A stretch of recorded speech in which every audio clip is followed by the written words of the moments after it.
All right, welcome. I'm Dawn Kirk, and welcome to It Dawns on Me from the Larimer County Dems. Today, our podcast has our special guest, Mike O'Connell. He is the vice chair of the Larimer County Dems, and he is here today to talk to us about why we might want to be Democrats. Although I'm wondering how many of us are watching this right now who already are, who are going to use this to share with our friends. So, with that said, help me welcome Mike O'Connell. Hi, Mike. Hi, Dawn. Good to see you. Thank you for having me on. And I am thrilled to be here on a recently kicked off podcast series. So thank you. Well, thank you for being here. So, we talked about that why be a Democrat is a good question to ask.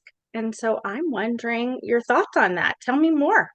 Sure, happy to. And I will say that I have not, I'm 65 years old. I have not all my life been a Democrat. I was an independent for a good period of time. But my reason for becoming a Democrat was that I basically welcome a political party that's looking out for the majority of the people that it represents. We are looking out for all of the folks in the county, all the folks in the state, all the folks in the country. And I say that separating us from some of the other people on the political side that put more emphasis on their donors, on corporate supporters. We are the party that's looking out for our people here in America. And I'm happy to talk further about how that shows up on things like tax codes and healthcare, et cetera. Look at you. You have all these extra things. I love it. Yeah, that does give us more to talk about, which is great. So you said one thing that I want to ask about first, which is that you weren't always a Democrat. Either was I. And so I would love to hear what brought you here, besides what you just shared about really wanting to do politics for everyone. What else made you actually make the transition to being a Democrat? I feel I resonated more with the Democratic politicians. We've all heard the phrase that I'm a social liberal, but I'm fiscally conservative, and that fits me fairly well. I think there is value to that. I do believe in running the country from a sound fiscal standpoint. I do believe in a strong national defense, but I also strongly believe in a woman's right to choose. I believe in equal rights for the LGBTQ community. And that is where I felt that we needed to support pretty strongly our Democratic candidates and our Democratic policies. Agreed, agreed. So you and I share that in common, right? I mean, I do social work, so of course the people side of things speaks to me. It always has, and I grew up around here. So being responsible and practical, pragmatic, we're doing stuff because it matters Yes. is always how I thought of politics. I always thought of, I like my neighbors. I care about them, and but what they choose to do is their business, and um you know politics isn't really part of that, is kind of how I grew up, right? And then it was a little while into my adulthood that I started to realize, and every day I've realized it more because this is what I look for now, is how our fiscal policies that are pro people are almost entirely more financially sound than I ever would have assumed, right? Mm-hmm. So one example of that was significant for me was learning that for every dollar we spend on social emotional in kindergarten, we Wow. save 13, I think, dollars in the life of that person in social services throughout their lifetime. And so it's a really great $1 investment because that saves us from things like jail and WIC and SNAP and all these other programs. And so even if you don't care about the humans at all, if that part isn't exciting to you and the money really is, the like these people policies are there for a reason. We didn't just make them up because of bleeding hearts like mine. And Yep. so I always like sharing that because it doesn't sound right, right? Mhm. Like it feels like, well, doing the right thing can't possibly save us money, but it does, right? Right. And also, if we care about results, those investments matter.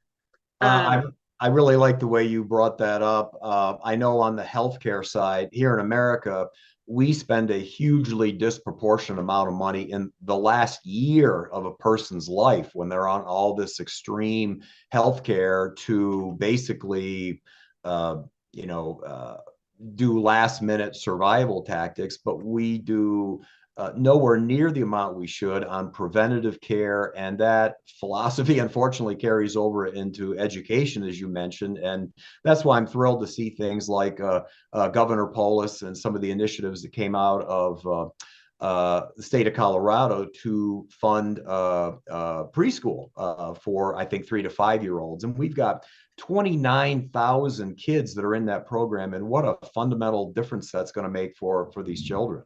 oh, absolutely. I do love this kind of stuff. I nerd out, so I'm having kind of fun with talking about this and like sharing facts. You were just giving me a number that I don't have memorized. I love that.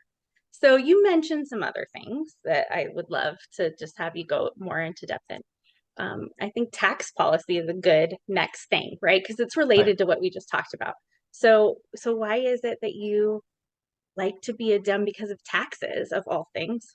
And by the way, I do not have it. I mean, taxes are the cost of living in a democracy. It's the cost of supporting a country, and I think that's an underrated measure of patriotism. Is are you paying taxes? And I'm going to jump back through history for a bit, but I recall when the FDR came out with a lot of the social programs that we take for granted now back in the 1940s, such as Social Security and later in the 60s, Medicare and Medicaid. And those were programs that were targeted for needy people to help them in time of need. They were not targeted to the wealthy to help them become more wealthy.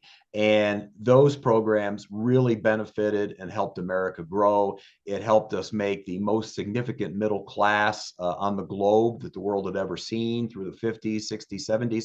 But starting about 1980, that really began to change, and we started seeing more emphasis put on tax cuts for corporation, tax cuts for high net worth individuals. And that was promoted under the very misguided premise of trickle down economics. And as we know it today, again, all that does is make, for example, Walmart heirs even wealthier than they are today, because for the last 30 or 40 years, we have seen our middle class become smaller. We've seen the rich get richer in this country, particularly the one percenters, and at a much higher rate than we've ever seen in the past. And when I talk tax code, I think we know that in the U.S. we have very complicated tax code to the point where you have to be super rich to afford the attorneys and the accountants that can help you dodge around the taxes. And even a billionaire like Warren Buffett says that, my administrative assistant pays a higher effective tax rate than I do, and I'm one of the richest men in the country. And it goes to show you how I'm going to say corrupted our system has been, because we don't have enough people like Bernie Sanders that are really promoting programs that are good for Americans versus programs that are good for corporate donors. Yeah.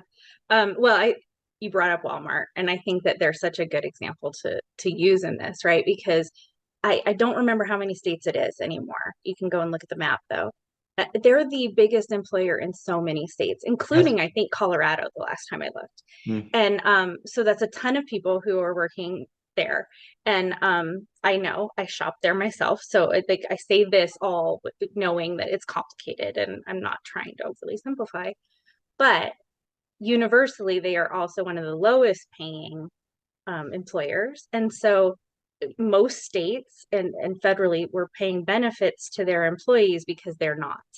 And they have all sorts of ways that they have the experts help them figure out how they can protect that wealth, right? Meanwhile, you and I are trying to figure out if something goes wrong with something around here, and I don't even want to say it because I don't want to knock on wood, but if something goes wrong around here at my house, I got to figure out, yeah, and I'm scrambling for that one thing. And they've got the funds to figure out how to protect their funds. And they do it by, having less hours, less pay. And actually, one of their onboarding practices is to teach people how to get benefits. Yes. And I'm all for like benefits, there's a great place for them. Again, this is part of what Yeah. I do. But to know that that's a corporate, one of the biggest, wealthiest families, it's their plan to say, hey, here. And yet we can't, as a society, figure out how to make sure that everyone has their insurance that way is Right. kind of weird to me. It's one of those things And that like feels like it's not logical. and isn't that devious? And Walmart, we're picking on them, but that's just one corporation. And you're absolutely right. They do give employees pointers about how to go get government benefits because it's an unstated acknowledgement that they're not paying a living wage, and they know that.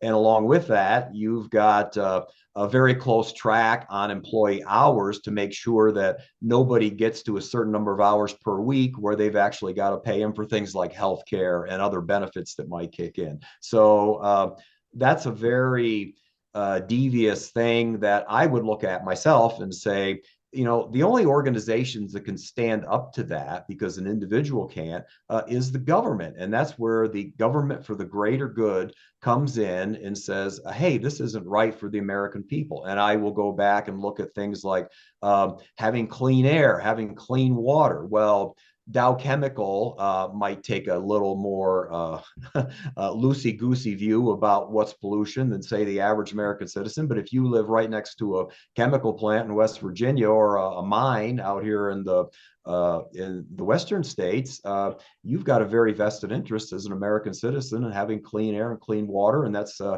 something that Democrats have long supported for some time, and throw on to that now the need for climate change initiatives to make sure that we're not going to burn ourselves up as a global citizen. Yeah, yeah.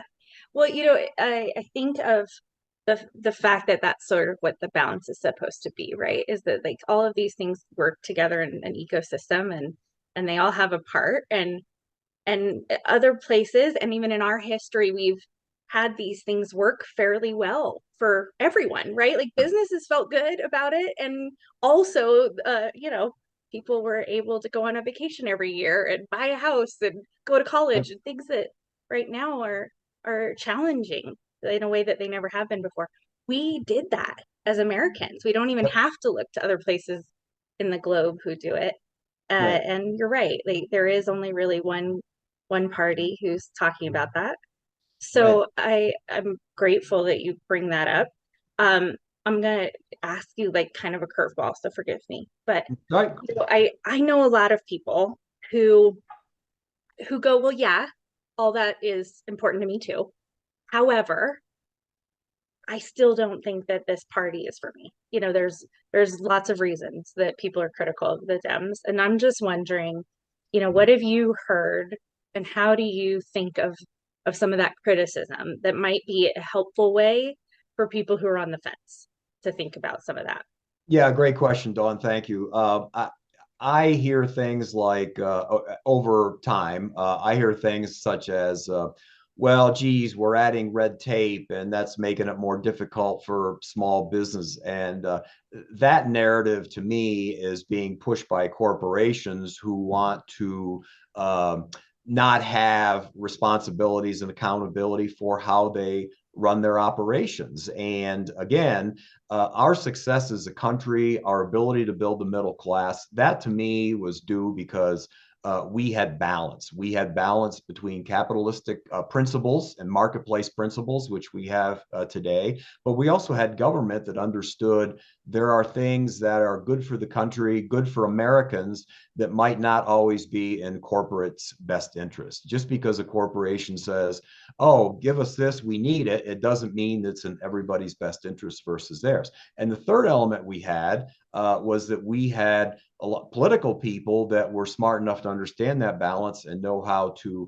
make it work, how to compromise, and that was good for America and American citizens. Well, compromise due to our political climate has become a little toxic, but we got a lot of stuff done and we made a lot of progress through compromise. So the loss of that has been difficult for me to watch just as an American. And additional answers to your questions about comments about why would people want or not want to become a Democrat. I know that some of the things like a woman's right to choose. There are people with strong religious beliefs, a minority, distinct minority, that don't care for that. But I believe that you're asking an individual, a woman, to take extreme restrictions on her life and lifestyle at the expense of someone else's religious beliefs, and I find that fundamentally a flawed premise and not good for the majority of Americans. Well said. I struggle. I really struggle in this last year. I think it's been a year this week since we saw Roe versus Wade Yep. be dismantled. And I have to tell you, it's one of those things that I just stumble upon mentally. I go, God, that really happened. That we're really living in that time, right? And Yep. I don't know how to make sense of it. I have two daughters out of my four kids, and actually, frankly, it applies to all of my young adults. You know, I it just feels so strange to me that we live in a world where um it's so different from a year ago. You know, Uh, I and that's a big one, right? Yep, it is a big one, and I share your concern, Dawn. My mother, she had more reproductive freedoms throughout her lifetime than my daughters do, who are in their 30s, and we as Americans generally do not have movement going backwards. We as Americans don't have rights taken away from groups to satisfy other people's religious beliefs. We find that fundamentally unpalatable, and I completely share your view, and that's why that's a key point of the Democratic Party. Yeah, yeah, it's a big one right now. Um, I I know that the last time you and I were together, we talked just really briefly about the fact that we have young people, more young people in our area voting than ever before. Right. And I wonder, and I think both are true, I wonder how many of those new younger voters are people who are new to the area because we're growing, Yep. right? It's an area where people are moving in. And then how many are people who were here before? And we do have big new generations who are able to vote. So part of it's that. Part of it is just young people getting active, right? Who might have like, God, maybe they voted, maybe they didn't. But now they're definitely voting. They're showing up in numbers that are actually showing up in our local elections, which I think is Right. really exciting. I get excited about that because I work with young people um, and they're way smarter than I am. I love that so much. And so I get excited that they're engaged. How Uh, about and you? and I love that as well too. And I would be remiss on if I didn't mention we were talking about a woman's right to choose, and our Larimer Dems party is strongly behind the ballot initiative 89 to enshrine right to abortion for women in the Colorado Constitution. So we are in the process of working with organizations such as Cobalt and the Reproductive Health Coalition to get that ballot measure passed. So we've got to get about 185,000 signatures statewide, but we also Paul? have to get 2% of the signatures in each of our 36 state Senate districts. So that's going to take some work. But to answer your question about the younger voters, yeah, that's encouraging to see. And I do track voting data. Younger people, unfortunately, but accurately, vote at lower percentages than older people. The older you are, you're probably voting 75 or 80% of the time. If you're 20 to 30, you might only be voting 25 to 40% of the time, depending on how energized you are about the candidates. So we're doing a lot of events. We're looking for volunteers, and you mentioned people moving into the area. We've got some great volunteers in our organization that have come to us from Texas and have come to us from Grand Junction. And we're also working with organizations like New Era Colorado, which is a nonpartisan civic engagement organization for youth. And they're trying to be on the campuses and get younger people to vote because they should be doing that. So that's a organization that I do like what they're doing. And then we're trying to raise our own stature about our party. We're trying to be county-wide. We're trying to be in all of the demographics that have been disenfranchised over years past. So glad for all of the things you just said. And then I looked at the time and I went, oh no, I feel like we could probably talk a lot more. But luckily, we're going to be doing this every week. And so we will Yes. have a chance to pick up. I think you dropped in about 30 things that could be a whole thing. I am really grateful for all of that you just mentioned. So plug, how do people get involved? How do people find out about some of those great things that you were talking about? The simplest way is to go on our website, which is www.larimer, Larimer, larimerdems.org. And I would certainly recommend that you sign up for our newsletter, which comes out every 2 weeks. That's a great source of information. It's a great source of current elected official activity. It's a great source of upcoming races. And as you know, we've got big races coming up in November of this year, but we've also got town council races in April 3rd in communities like Wellington, Estes Park, Timnath, and Berthoud. So those are important areas. But our Larimer Dems website is a great source of what's happening and how to get further information. And we, by the way, we're looking for precinct organizers. We're looking for volunteers to help us. And the website is a great source to sign up for that as well, too. I love that. So we do have a lot of activities. I was just out there on the website. There are things every couple days for the next few weeks, and I know that that is going to get even busier as things get on. So everyone is welcome, and I'm really grateful that you gave us some glimpses into why people might want to get involved and ways they might get involved. And you also actually teed up several of the subjects that I'm hoping to cover here. So thank you for all that. I know that you did not intend to be a walking like advertisement for this, and yet that is actually what you did. So thanks for that.